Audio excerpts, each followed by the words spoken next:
Hey everybody, it's the Mad Master and I'm doing a video today, and this is a unwrapping video. So recently Danzig, or Universal Music, or forgot the name of the company, you Discover, I guess it is, Universal Discover, has re-released the first 4 Danzig albums on vinyl. And I thought I'd do a unwrapping video because this has been a dream of mine for a long time to own this on vinyl. Now, a little story about that is that when I was about 10, 11 years old, I used to go to this private school for a year. A long story about that. Kind of almost had kind of a politically correct vibe in this town. It was pretty cool though. Overall, it was a pretty cool school. It's kind of an alternative slash private school, and that's not the school I went to in high school, which is similar.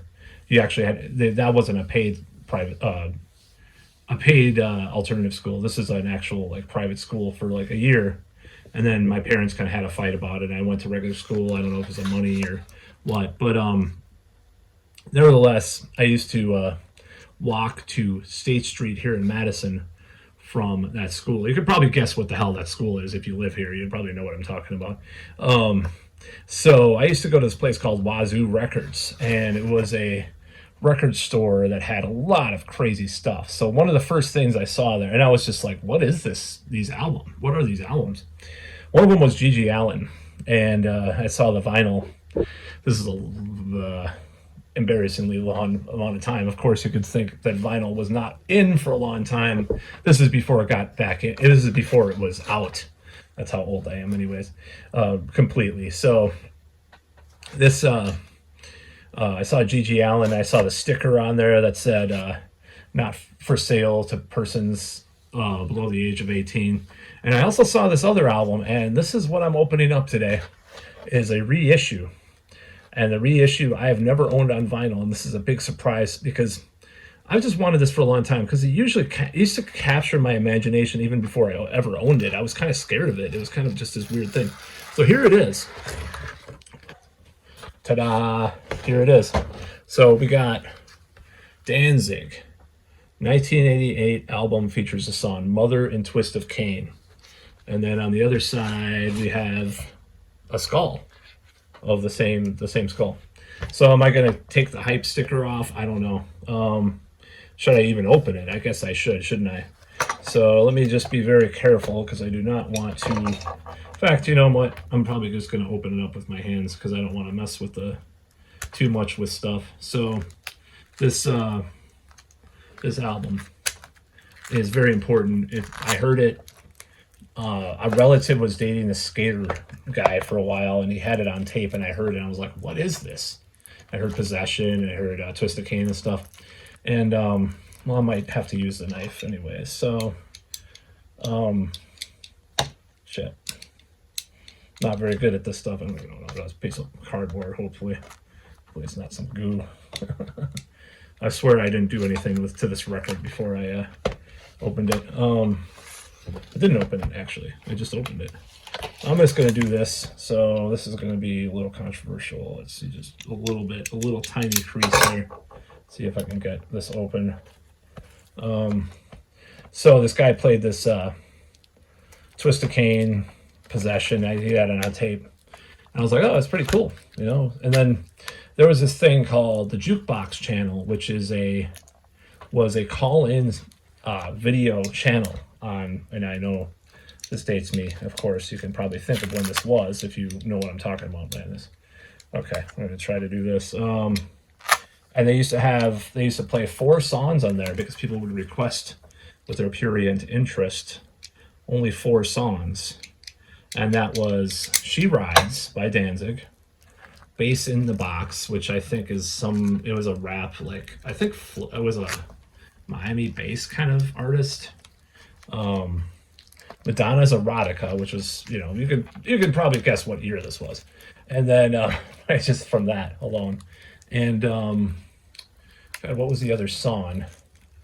I think there was another song. I think it was another, like, it was 2 Live Crew, I believe. So they used to play those constantly because people would call in. I think it was like $2.99 a song or something, and you used to watch it on video. So they used to do that all the time. And I saw She Rise. I was like, wow, this is pretty cool. And I connected it to seeing this record at the Wazoo Records. And I didn't really connect it.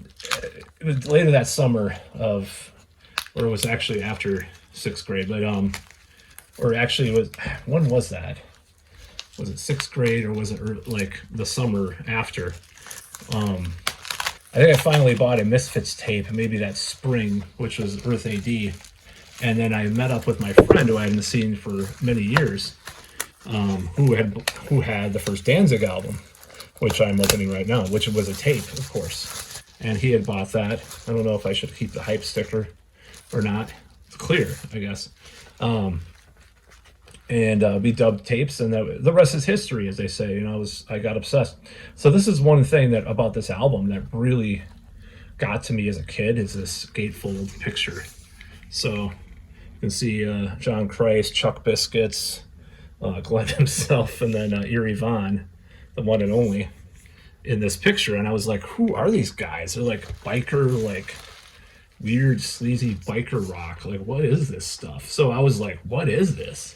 And it just was like, I used my imagination. What the hell is this? Because I used to see it at the record store all the time. Okay, I'm pulling this out. I'm not going to play this because I'm going to play it probably sometime, but I'm pulling this out. It's a little creased in there. It's better than some Amazon stuff, though. So all the lyrics, you know, and you notice this little thing right here, if you can see it.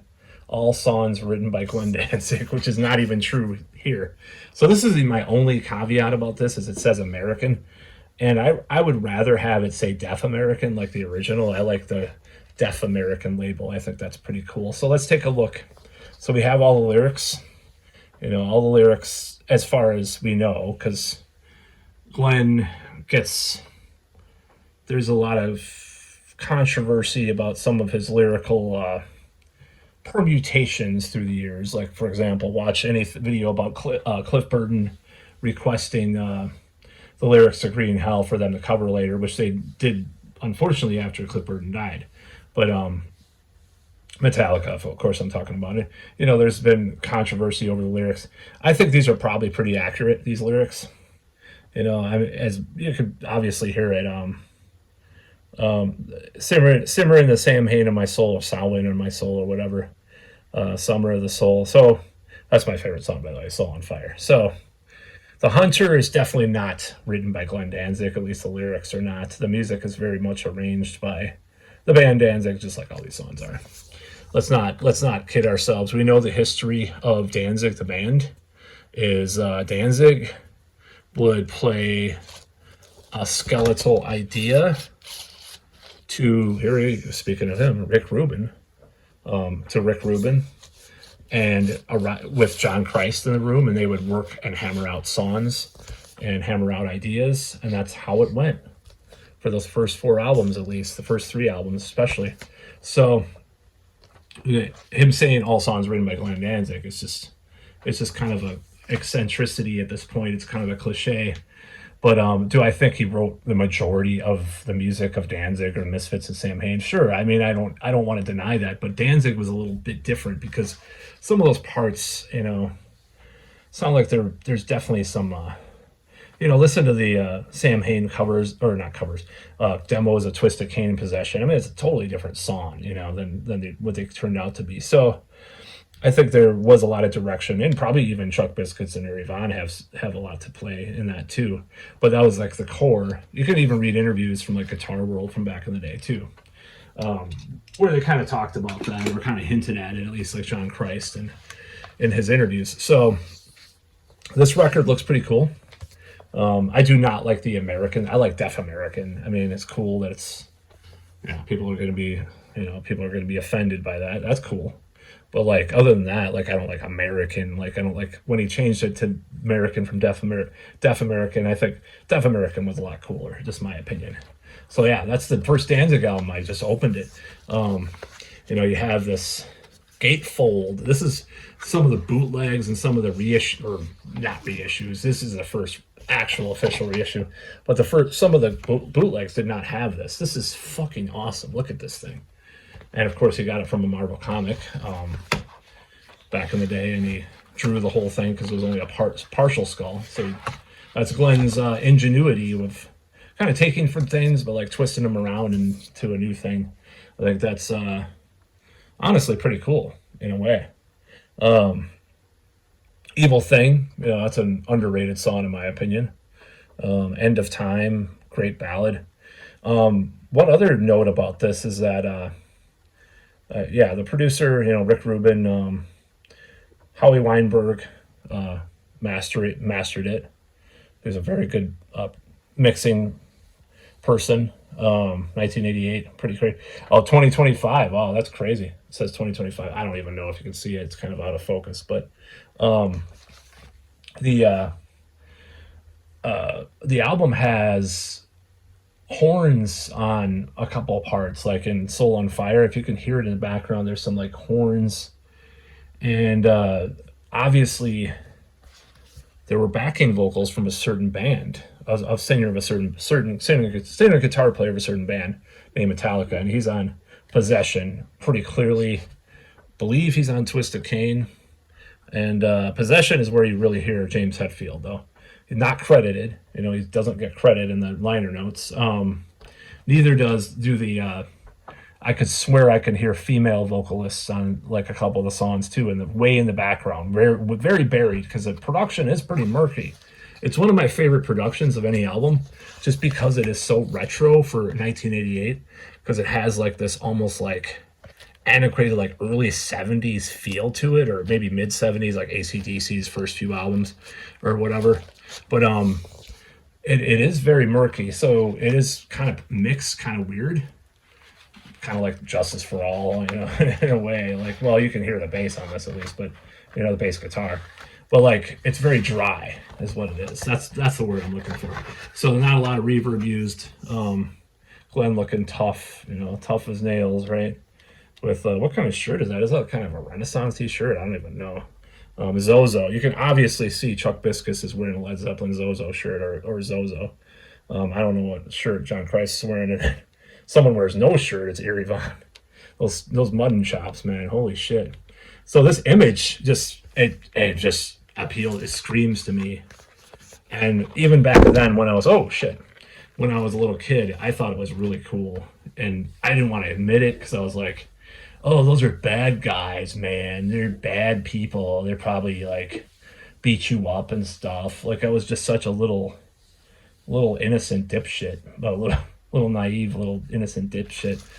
So I kind of was fascinated and obsessed from the start, honestly. Like, this band, like, just what the fuck? You know, look at these guys. Like, all died. You know, look at, I mean, John Christ, I think he has naturally brown hair. That's all. I mean, he dyes his fucking beard, right? The only one who doesn't dye his hair is Chuck Biscuits. Chuck Biscuits, if you look at pictures of him, like, was he in Subhumans? Is that the band? I'm trying to think of the punk band. I'm sorry. DOA. Sorry, not Subhumans. DOA.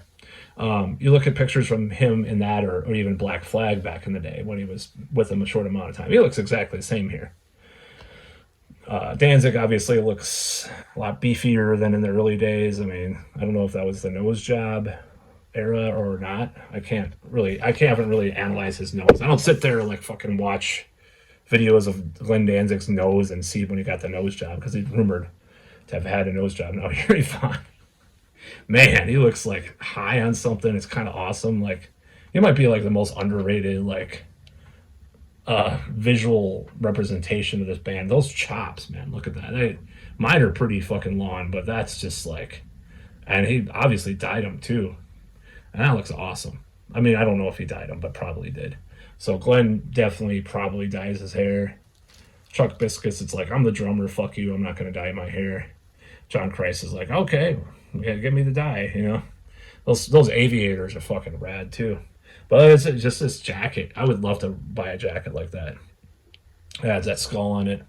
I mean, obviously these two guys were connected at the hip to some extent at that point in time, so to speak, because of Sam Hain, you know, and Misfits, obviously, because Eerie Von definitely had a lot to do with that history too. A little known fact is that Eerie Von actually recorded Misfits songs on collection, what was it, collection 1 and collection 2, some of those covers, quote unquote, of the Misfits that were later done for those compilations.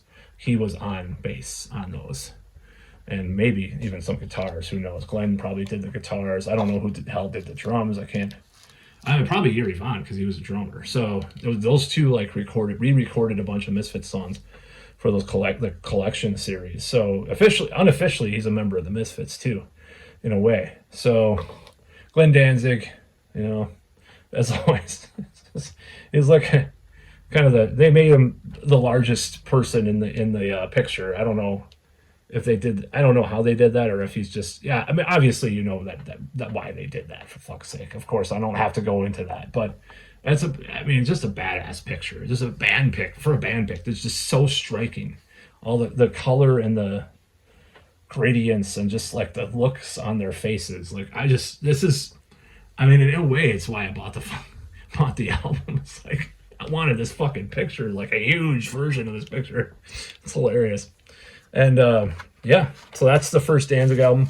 I'll probably keep the hype sticker. I don't know. Maybe I'll keep it in. I'll cut this out. This is pretty cool. I mean, it's cooler than I thought, actually. So I might cut this out and put it in the record.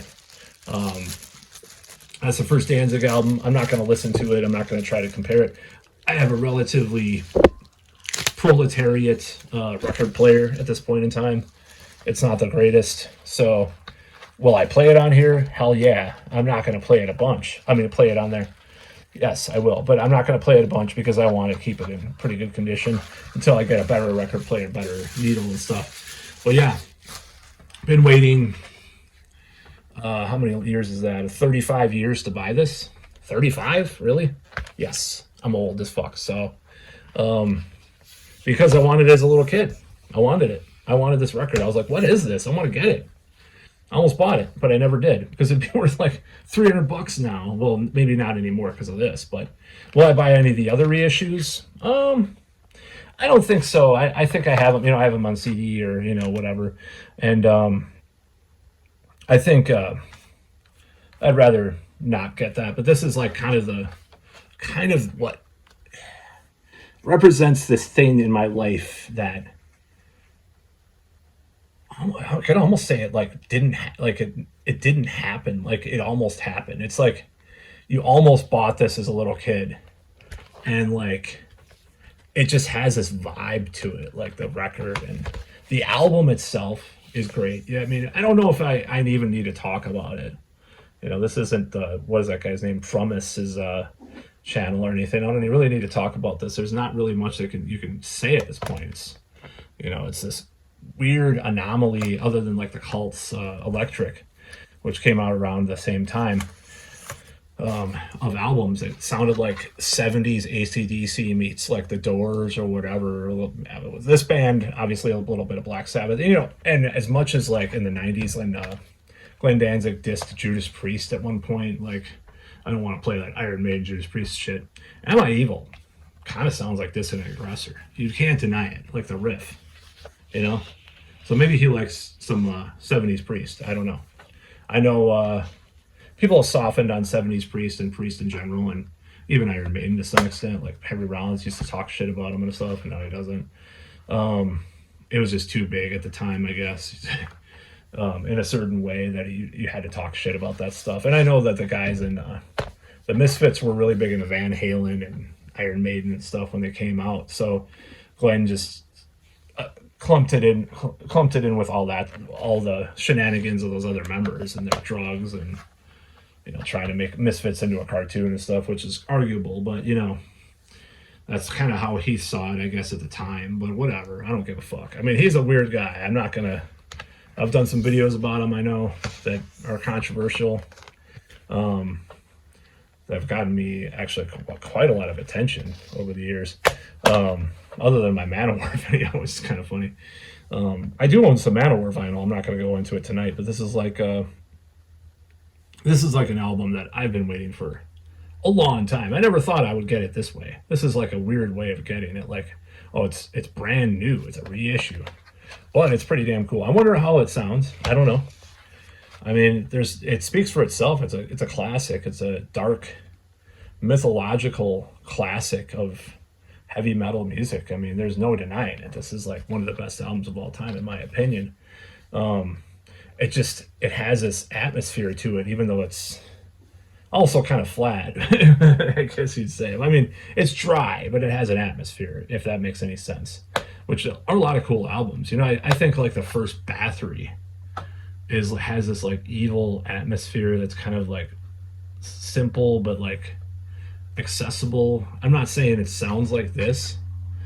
Oh, by the way, well, hopefully everything won't fall if I pull this vinyl out, but I'm not going to pull it out. But I own the first Bathory on vinyl, and I think it's kind of one of those albums too that has this like evil vibe that's like really catchy, and it's like crazy kind of simplicity to it. So, John Christ, by the way, John Christ, pretty much. People, like when I play guitar and I play a lot of pinch harmonics, people always say, "Oh, Zakk Wylde or whoever." I'm like, no, John Christ. That's who fucking I heard. I was trying to play Twist of Cain. I think I was like 12 years old or 13 or something, trying to play Twist of Cain. It was like, oh, my brother-in-law at the time, I think he told me, "Oh, you have to do this." I don't know how to do it that well, or maybe he did know how to do it that well. I can't remember. I think he did actually know how to do pinch harmonics to some extent. I can't remember exactly the context of this. But, yeah. And then I started doing pinch harmonics ever since. That's the guy that got me into pinch harmonics right here. You're looking at him. So, yeah, very influential on me, too. So, and influential on me lately, too. I've been writing some songs. Kind of have I don't know. I'm trying to write some new songs that are a little bit different. So, kind of going back to some of this stuff or the Cult or whatever. I know I was never big on the Cult, but I kind of like some of their stuff now, and I like this kind of vibe, this kind of bluesy vibe. I think it's kind of cool. It might fit one of my bands actually, some of those songs. So that's kind of why I'm writing it. It's not strictly my other project, my power metal, whatever you want to call it, project. It's just kind of a different thing. But yeah, I don't think there's really more you can say about this. It's so it's it's Universal Music, so I don't know who that's associated with, but it is official. This is official, and it came in like 2 days. I ordered this on Thursday, and today is Monday. I mean, I think I ordered it in the afternoon, too, so it's like 2 business days, basically. So it's pretty cool. Pretty cool to have that. I might buy more of them, I don't know. If it has a layout, like a poster, like Danzig 3 doesn't even have a poster, I don't even know. I never bought these. By the time Lucifuge was out, the second one, vinyl was kind of starting to get phased out a little bit more, and I never bought anything else on vinyl. But this always haunted me. This album, just there's something about it. There's something about it. Even before I heard it, I didn't know what it sounded like. It captured my imagination. Like, what is this?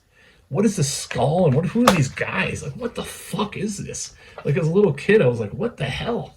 So buying it itched this childhood need. It sounds really strange, but it's true. But anyways, that's about all.